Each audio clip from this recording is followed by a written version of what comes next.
Hello guys, मेरी YouTube channel में आपका स्वागत है। मेरा नाम मनमोहन मिश्रा। तो आज हम इस वीडियो में डिस्कस करने वाले हैं जो भी लेटेस्ट अपडेट आया मार्केट से कि जो सेबी है ना, उन्होंने अभी एक सीएएस लागू किया है जिसको कहते हैं कंसोलिडेटेड अकाउंट स्टेटमेंट।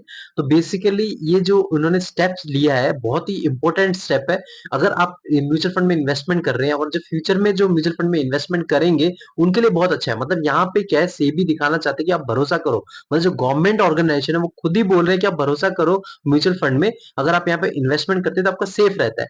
तो ये जो स्टेप लिया है इन्होंने सीएएस का, कंसोलिडेटेड अकाउंट स्टेटमेंट का, ये बहुत ही तगड़ा स्टेप है। तो हम इस वीडियो में इसके बारे में डिस्कस करने वाले हैं। तो मेरे चैनल को सब्सक्राइब जरूर कर दीजिएगा। मैं ऐसे वीडियो लाता तो चलिए शुरू करते हैं। तो सबसे पहले मैं आपको बता दूं जो ये सीएएस है ना, बेसिकली है क्या।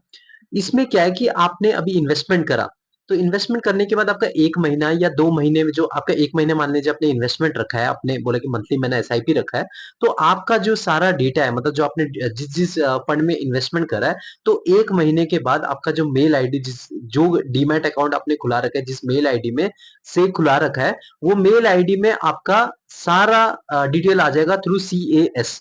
तो ये जो कंसोलिडेटेड अकाउंट स्टेटमेंट है, मतलब बेसिकली आपका अकाउंट का स्टेटमेंट्स है कि मतलब आपने इस पर्टिकुलर म्यूचुअल फंड में इन्वेस्टमेंट किया, आपने इस पर्टिकुलर म्यूचुअल फंड में इतना पैसा इन्वेस्टमेंट किया और इस मंथ में किया। तो यहाँ पे जो एक और चीज है जो मैं आपको बताना चाहता हूँ, इस बेसिकली जो सेबी ने डिक्लेयर किया है। अब यहाँ पे आपको दो प्रकार के लोग मिलेंगे जो म्यूचुअल फंड में इन्वेस्टमेंट करते हैं। एक तो ऐसे लोग हैं जो कि एक बारी में इन्वेस्टमेंट कर दिया, मतलब मान लीजिए उनके पास 50 लाख रुपए आ गए या जो भी 50,000 रुपए आ गए, तो उन्होंने क्या करा कि वो सारा पैसा एक पर्टिकुलर म्यूचुअल फंड में लमसम कर दिया। उसके बाद वो बैठ गए, वो अपना एसआईपी नहीं करते हैं। तो उनका कैसे सीए स्टेटमेंट आएगा, क्योंकि आपके दिमाग में ये तो आता ही आ ही रहा होगा। तो उनका जो स्टेटमेंट आएगा, उनका बेसिकली 6 मंथ के गैप में आता रहेगा।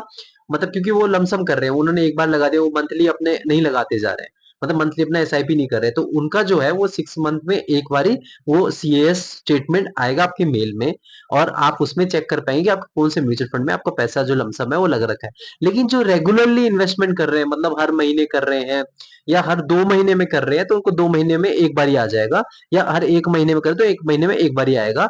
तो ऐसे उसमें सारा डिटेल होगा कि आपने किस किस में इन्वेस्टमेंट करा। तो ये एकदम बहुत ही बढ़िया स्टेप है, क्योंकि आगे जो है फ्यूचर में जो इन्वेस्टमेंट आया होगी, मतलब जो लोग इसमें एंट्री मारे मार्केट में, तो उनको भी भरोसा हुआ कि हाँ, ये जो चीज है ये एकदम लेजिट चीज है।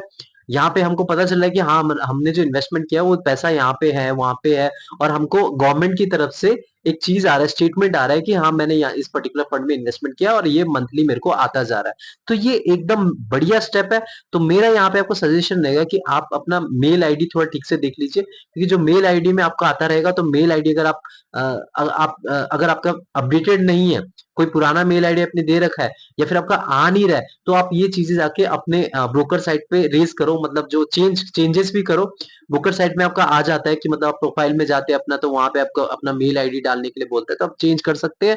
अगर वहां पे भी फिर भी आपका मंथली नहीं आएगा आपसे, तो आप जाके अपने ब्रोकर साइट से, ब्रोकर जो साइट है उसके जो हेल्प या सपोर्ट में जाके आप उनसे बात कर सकते हैं कि मेरे जो मेल आईडी पे ये नहीं, मंथली ये चीजें जो स्टेटमेंट है, जो सीएएस स्टेटमेंट है वो आ नहीं रहा है मेरे पास, तो वो आपका प्रॉब्लम रिजॉल्व कर देंगे। तो ये ओवरऑल चीज था। तो मेरे चैनल को सब्सक्राइब जरूर कर दीजिएगा। मैं ऐसे वीडियो लाता रहता हूँ। Thank you.